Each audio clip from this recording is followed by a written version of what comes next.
Hello everyone. आज के इस वीडियो लेक्चर में हम बात करेंगे types of RNA and transcription process in prokaryotes. तो चलिए स्टार्ट करते हैं, यानी कि आरएनए के टाइप्स और प्रोकैरियोट्स में ट्रांसक्रिप्शन का कैसा प्रोसेस होता है उसके बारे में। तो ये जो बैक्टीरिया होते हैं, यानी कि बैक्टीरिया भी किससे रिलेट करते हैं? प्रोकैरियोट से रिलेट करते हैं। तो बैक्टीरिया के अंदर जो आरएनए होते हैं वो 3 टाइप के आरएनए होते हैं, एमआरएनए, टीआरएनए और आरआरएनए। ये 3 टाइप के आरएनए होते हैं और ये तीनों ही आरएनए किस में हेल्प करते हैं? प्रोटीन सिंथेसिस में हेल्प करते हैं। और प्रोटीन सिंथेसिस के दौरान इन तीनों ही आरएनए का अपना वर्क डिवाइड होता है और ये उसके अकॉर्डिंग वर्क करते हैं। तो पहला इसमें आरएनए आता है एमआरएनए। एमआरएनए किसकी तरह वर्क करता है? Provide the template. ये टेम्पलेट प्रोवाइड कराएगा जिससे कि ट्रांसलेशन ईजिली हो जाए। तो ये टेम्पलेट की तरह वर्क करता है, यानी कि एक बेस की तरह वर्क करेगा एमआरएनए। नेक्स्ट इसमें आता है टीआरएनए। टीआरएनए क्या करता है? Bring amino acids and read the genetic code. अब ये क्या करेगा कि ये मान लीजिए ये यहाँ पर क्या है? एमआरएनए है और इस एमआरएनए के ऊपर क्या होते हैं? यहाँ पर जेनेटिक कोड होते हैं। इसके ऊपर जेनेटिक कोड होते हैं। अब क्या आएगा कि ये टीआरएनए आया और ये जो टीआरएनए है ये अपने साथ किसको बाइंड करके लाता है? ये अपने साथ बाइंड करके लाता है अमीनो एसिड को। ये अमीनो एसिड को अपने साथ बाइंड करके लाता है।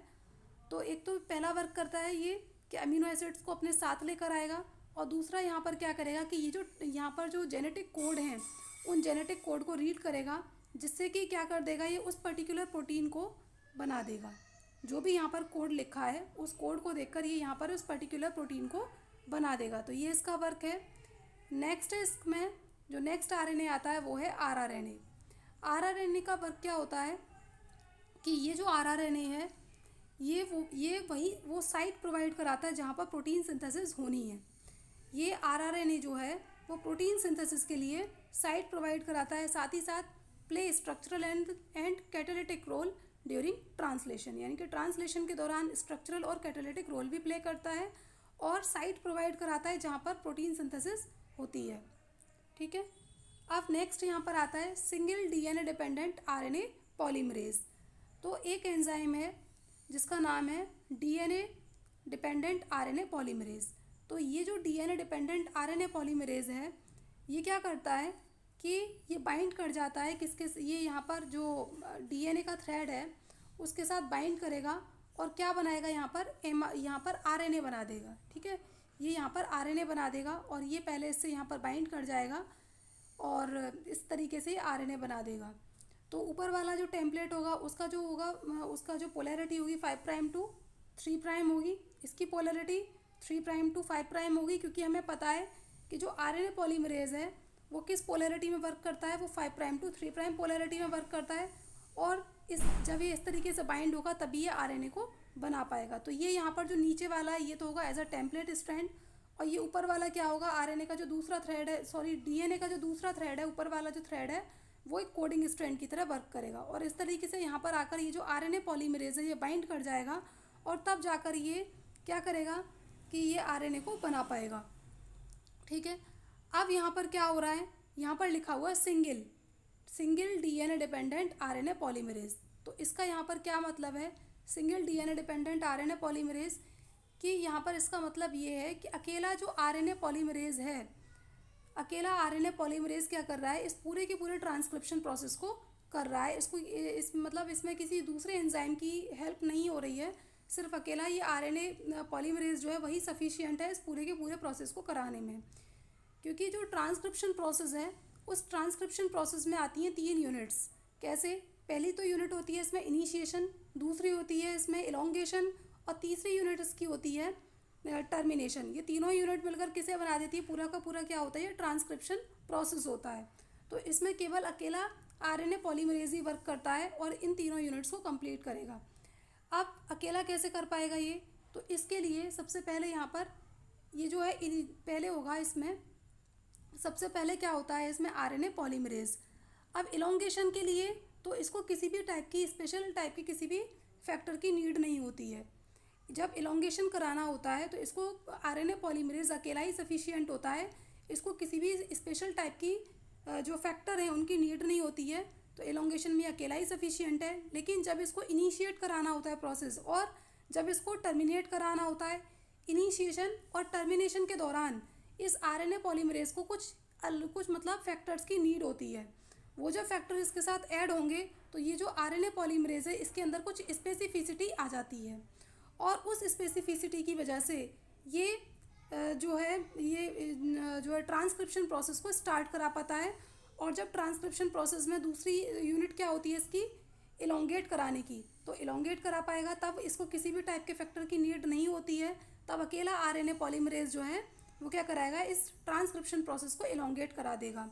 और उसके बाद क्या होगा कि जब ये इलोंगेशन हो जाएगा तब इसको एक स्पेशल टाइप की फिर से एक फैक्टर की नीड होती है इस अपनी स्पेसिफिसिटी के लिए, और उसका नाम होता है रो फैक्टर। जब ये रो फैक्टर ऐड हो जाएगा तब जो इसका जो टर्मिनेशन पॉइंट है वो आ जाएगा, यानी कि टर्मिनेट हो जाएगा वो पूरा का पूरा प्रोसेस।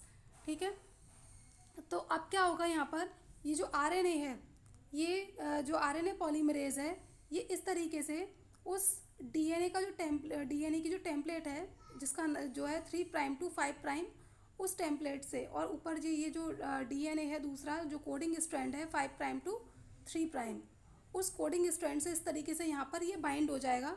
और साथ ही साथ यहाँ पर क्या आ गया, आरएनए पॉलीमरेज, और इसके साथ साथ एक और फैक्टर आ गया, कौन सा आ गया, सिग्मा फैक्टर। अगर सिग्मा फैक्टर नहीं होगा तो इनिशिएशन भी नहीं हो पाएगा, तो सिग्मा फैक्टर इसके साथ ऐड होगा आरएनए पॉलीमरेज के साथ, और इस तरीके से यहाँ पर जो इनिशिएशन है वो स्टार्ट हो जाएगा। इनिशिएशन स्टार्ट हुआ, अब जैसे इनिशिएशन स्टार्ट हो जाएगा तो जो इसके साथ ऐड कौन हुआ था, सिग्मा ऐड हुआ था।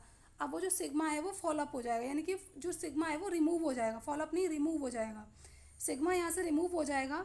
और इनिशिएशन के बाद क्या होगा कि ये जो हमारे पास जो दोनों स्ट्रैंड थे, यानी कि कोडिंग स्ट्रैंड और टेम्पलेट स्ट्रैंड, वो कुछ अपना इस तरीके से स्ट्रक्चर बना लेंगे, इस तरीके से स्ट्रक्चर बना लेंगे। इनिशिएशन स्टार्ट हो गई है और जो सिग्मा है वो रिमूव हो जाएगा, और उसके बाद क्या होगा, जो आरएनए पॉलीमरेज है वो अंदर की तरफ आ जाएगा, आरएनए पॉलीमरेज अंदर आ जाएगा। अब उसे क्या चाहिए, उसे अब इलोंगेशन कराने के लिए एक टेम्पलेट की नीड होगी, और उस टेम्पलेट की तरह वर्क कौन करेगा, यहाँ पर अब न्यूक्लियोटाइड ट्राइफॉस्फेट यहाँ पर वर्क करेगा। यानी कि जब इलोंगेशन कराना है तो कोई ना कोई रॉ मटेरियल भी चाहिए, तो एज अ रॉ मटेरियल और एज अ टेम्पलेट यहाँ पर वर्क कौन करेगा, न्यूक्लियोटाइड ट्राइफॉस्फेट वर्क करेगा। तो जो आरएनए पॉलीमरेज है, ये जो आरएनए पॉलीमरेज है वो न्यूक्लियोटाइड ट्राइफॉस्फेट के साथ बाइंड कर जाएगा और वो एज अ टेम्पलेट वर्क करेगा। और इसके बाद क्या होगा, यहाँ से क्या बन जाएगा, यहाँ से अब बन जाएगा आरएनए। यहाँ से ये जो आरएनए पॉलीमरेज है वो किसके साथ बाइंड करके आप ये न्यूक्लियोटाइड ट्राइफॉस्फेट के साथ बाइंड किया, और वो जो न्यूक्लियोटाइड ट्राइफॉस्फेट है वो किसकी तरह वर्क कर रहा है, एक टेम्पलेट मैनर में वर्क करेगा। ठीक है, और टेम्पलेट डिपेंडेंट मैनर में वर्क करेगा, और यहाँ पर इससे क्या बन जाएगा, अब आरएनए बन जाएगा। ये वाला जो आरएनए बना है इसको हम कहेंगे नेसेंट आरएनए, यानी कि एनआरएनए। ठीक है, इसको हम क्या कहेंगे, एनआरएनए, यानी कि नेसेंट आरएनए कहेंगे, और नेसेंट आरएनए बन जाएगा। इस तरीके से क्या हुआ, इलोंगेशन प्रोसेस भी हो जाएगा। किसकी हेल्प से हो रहा है, आरएनए पॉलीमरेज की हेल्प से इलोंगेशन प्रोसेस हो जाएगा। अब इलोंगेशन के बाद बारी आती है किसकी, अब इलोंगेशन के बाद बारी आती है टर्मिनेशन की। तो टर्मिनेशन के लिए अब यहाँ पर इलोंगेशन हो गया है, अब ये जो आरएनए थे, जो यहाँ पर आरएनए बना था वो क्या होगा, फॉलोअप हो जाएगा, नीचे की तरफ जो नेसेंट आरएनए है वो फॉलोअप हो जाएगा, गिर जाएगा। और अब क्या होगा, यह टर्मिनेशन कराना है, तो टर्मिनेशन के लिए क्या आ जाएगा, जो रो फैक्टर है वो आरएनए पॉलीमरेज के साथ ऐड हो जाएगा। ये जो आरएनए पॉलीमरेज है इसके साथ रो फैक्टर ऐड हो जाएगा, और जो ट्रांसक्रिप्शन प्रोसेस है वो स्टॉप हो जाएगा। ठीक है, ट्रांसक्रिप्शन प्रोसेस स्टॉप हो जाएगा, और अब हमारे पास क्या आ गया, नेसेंट आरएनए बन गया है। ठीक है, अब जब हमने एक बात और बता दें हम आपको इसमें, कि जब हमने आपको ट्रांसक्रिप्शन बताया था, ट्रांसक्रिप्शन की जब यूनिट्स बताई थी, तो उसमें हमने जिक्र किया था एक्सॉन्स और इंट्रॉन्स का। अब यहाँ पर एक्सॉन्स और इंट्रॉन्स यहाँ पर नहीं होंगे, क्योंकि हम किसकी बात कर रहे हैं, यहाँ पर हम सिर्फ प्रोकैरियोट्स की बात कर रहे हैं। तो जो प्रोकैरियोट्स में बनने वाला जो आरएनए होता है, जो नेसेंट आरएनए, यहाँ पर जो आरएनए बना है उसके अंदर इंट्रॉन्स और एक्सॉन्स होते हैं वो यहाँ पर नहीं होते हैं, यानी कि जो स्प्लाइसिंग जीन्स हैं वो यहाँ पर नहीं होते हैं, और उनके ना होने की वजह से ही ये वाला जो आरएनए हमें मिला है, किसके दौरान, ट्रांसक्रिप्शन के दौरान जो हमारे पास आरएनए बनकर आया है, ये कैसा आरएनए है, ये एक एक्टिव आरएनए है। ये कैसा है, एक्टिव आरएनए है, और इस एक्टिव होने की वजह से ये सीधा क्या कर देगा, ये ट्रांसलेशन प्रोसेस को स्टार्ट कर देगा, और ट्रांसलेशन प्रोसेस जैसे ही स्टार्ट होगा तो क्या बन जाएगी यहाँ पर, इससे प्रोटीन बन जाएगी। क्या बनेगी यहाँ पर, प्रोटीन बन जाएगी। ठीक है, अब हम इसको एक बार आपको डायग्राम के थ्रू समझा देते हैं जो एनसीईआरटी की बुक में गिवन है। तो इसमें क्या होता है, सबसे पहले कि टर्मिनेशन के लिए जो इनिशिएशन कराना है, इनिशिएशन के लिए हमें किसकी ज़रूरत होती है, कुछ फैक्टर्स की नीड होती है। जैसे कि यहाँ पर किसकी नीड है, सिग्मा फैक्टर की नीड है। ये जो सिग्मा फैक्टर है वो किसके साथ बाइंड कर गया, आरएनए पॉलीमरेज के साथ बाइंड कर गया। जैसे ही आरएनए पॉलीमरेज के साथ बाइंड किया तो क्या होगा, यहाँ पर ये जो प्रोसेस है इनिशिएशन प्रोसेस स्टार्ट हो जाएगा। इनिशिएशन प्रोसेस स्टार्ट हुआ, अब ये जो आरएनए पॉलीमरेज है वो अंदर चला जाएगा और सिग्मा प्रोसेस जो सिग्मा फैक्टर है वो क्या होगा, रिमूव हो जाएगा। ठीक, अब आरएनए पॉलीमरेज अंदर चला गया, एज अ टेम्पलेट ये किसको लेगा, न्यूक्लियोटाइड ट्राइफॉस्फेट को ये यूज़ कर लेगा एज अ टेम्पलेट। ठीक है, न्यूक्लियोटाइड ट्राइफॉस्फेट के साथ बाइंड करेगा और यहाँ से क्या होगा, ये आरएनए बन जाएगा, यानी कि जो नेसेंट आरएनए है वो बन जाएगा। और नेसेंट आरएनए बनने के बाद यानी कि ये एलोंगेशन हो जाएगा, नेसेंट आरएनए बन गया, एलोंगेशन भी हो गया। एलोंगेशन हो जाएगा और उसके बाद क्या करना होगा, इसको एलोंगेशन प्रोसेस कंप्लीट हो जाता है। अब इसके बाद क्या कराना होगा, इसको टर्मिनेशन कराना होगा। तो क्या होगा, यहाँ पर जो बना हुआ आरएनए है, ये जो यहाँ पर बना हुआ आरएनए है वो क्या होगा, फॉल अप हो जाएगा, नीचे गिर जाएगा। और अब ये जो आरएनए पॉलीमरेज है इसको अब किसकी ज़रूरत है, रो फैक्टर की ज़रूरत है। क्यों ज़रूरत है, क्योंकि जो पर्टिकुलर प्रोसेस इसने स्टार्ट किया था, यानी कि जो ट्रांसक्रिप्शन प्रोसेस स्टार्ट किया था बैक्टीरिया के अंदर, वो इसको स्टॉप कराना है। तो उसके लिए इसको किसकी ज़रूरत है, एक स्पेशल टाइप के फैक्टर की ज़रूरत है जिसका नाम है रो फैक्टर। इस आरएनए पॉलीमरेज के साथ ऐड हो जाएगा और ये पूरा जो प्रोसेस है, जो ट्रांसक्रिप्शन प्रोसेस है इन बैक्टीरिया, वो स्टॉप हो जाएगा। ठीक है, तो मेरे ख्याल से आप लोगों को ये समझ में आया होगा, क्लियर हुआ होगा। और अगर ये आपको समझ में आया है ट्रांसक्रिप्शन प्रोसेस इन बैक्टीरिया और can say prokaryotes, so please like and subscribe and share this video. Okay, thank you students.